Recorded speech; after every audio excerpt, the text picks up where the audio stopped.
Hawa watu wamejaribu kuniua mara ngapi? Zaidi ya mara 3. Watu wangu wa Matumbi, Mbande, Lutsangani, Mungu awabariki sana. Mara ya kwanza wakaweka sumu kwa chakula, wakajua wamenipata. Mbwa akakula chakula kile. Sisi tungekula chakula kile, tungekuwa tumekufa siku ya leo, maana mbwa aliarisha damu baada ya kula kile chakula ambacho Mwenyezi Mungu akanionya na kuwaambia wale watu, msile hicho chakula kwa sababu kina hatari. Wakakataa kukula kile chakula, wakakitupa. Mbwa akaja akakula chakula kile, mbwa akaarisha damu, akafa papo kwa hapo. Mara ya pili wakaniwekea sindano katika mchele ama katika wali chakula. Waliponiwekea mambo yale, mtoto akaja akapiga kijiko kikaanguka chini, nikaona pini zimewekwa katika chakula. Kwa hivyo walikuwa wameweka pini ndogo ndogo katika mchele ama katika wali, ili kwamba mtumishi wa Mungu anapokula chakula kile, pini itamkwama katika koo na atakufa. Mara ya 3 wakatumana bodaboda, na bodaboda wanajijua wenyewe, wakatumwa ili kwamba wakaweze kunifanyia uovu barabarani. Wangenipata wangeniua, na hii yote ambayo ni bidii yao ya kuniua hawa watu ni kwa sababu ya Injili, ni kwa sababu ya kueneza Injili. Watu wanafunguliwa Matumbi, watu wanafunguliwa Mbande, watu wanafunguliwa Lusangani, katika kila pembe ya Kwale Mungu anatembea, na wameona kazi kubwa ambayo Mungu amefanya. Wale wanaopinga huduma ninayoifanya kule, sio eti kwamba tumeomba kitu ama tunahitaji kitu kutoka kwa mtu, no. Tunafanya huduma, tunawaombea watu, tunaeneza Injili ya Kristo Yesu, tumesimama na watumishi wa Mungu, lakini hawa watu hawataki kabisa kuniona katika nchi ile, na wanabidii sana, wanatia bidii sana ili kwamba wakaweze kuniona mimi nimeangamia. Hawa watu wamejaribu kuniua mara ngapi? Zaidi ya mara 3. Na haya mambo niliripoti mambo haya, nikasema mambo haya, hata kuna mzee na wazee kadhaa ambao niliwaambia mambo haya ya kwamba hiki kikosi kinatia bidii kuniua. Walitumana watu ili kwamba waje kunimaliza nikiwa barabarani naelekea Mariakani. Hawa watu wanabidia kuniua sana, na mimi nashukuru Mungu sana wa wale wanaoniombea, wale wanaosimama na mimi. Sio rahisi kufanya Injili na fedha zako. Uchukue fedha zako uweze kuwalisha wale watu ambao wamekuja kusikiza Injili kwa siku 7, kwa wiki moja, kwa wiki 2, wiki 3, wiki 4. Nimekuwa Mbande na Mungu ametembea Mbande. Hawa watu wanabidii, na hiki kikosi cha wachawi ambacho kinafanya Matumbi isiendelee, hiki kikosi unashangaa sana. Ukiangalia mtaa, kuna mahali panaitwa mtaa. Ukiangalia nchi ya mtaa, kama unaenda Kinango, mtaa imejengwa, mtaa iko paka na magorofa, mtaa imeendelea kwa maduka na kwa biashara, watu wananawiri, watu wanaendelea vyema. Ni kwa sababu watu wa mtaa wamekataa uchawi. Lakini watu wa Matumbi wameathirika sana. Tumepoteza vijana wetu Matumbi kwa mambo ya uchawi.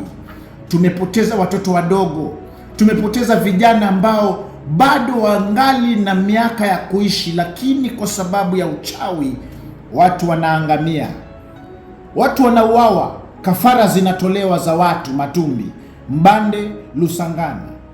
Nataka muelewe kitu kimoja katika haya maeneo ambayo ninayataja. Nataka muombe sana, na muombe sana.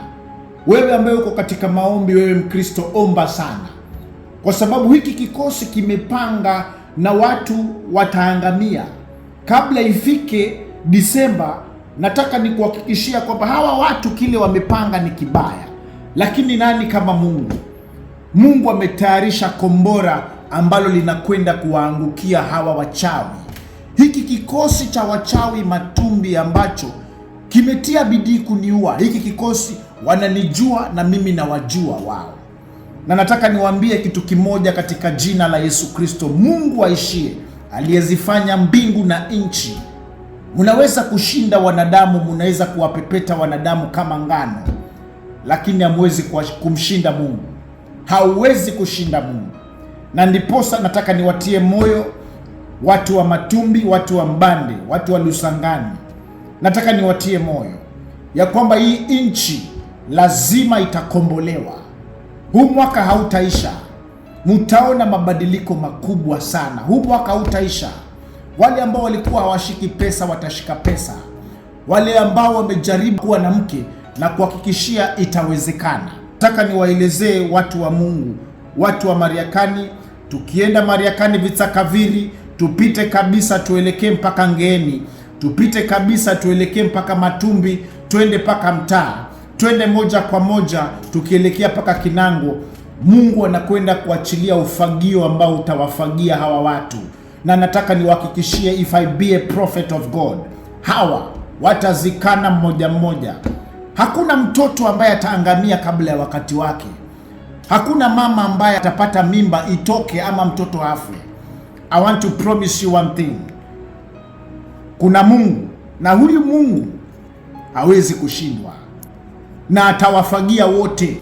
Tazama kile Mungu anatenda in Jesus mighty name. Najua maisha yangu yako katika hatari sana.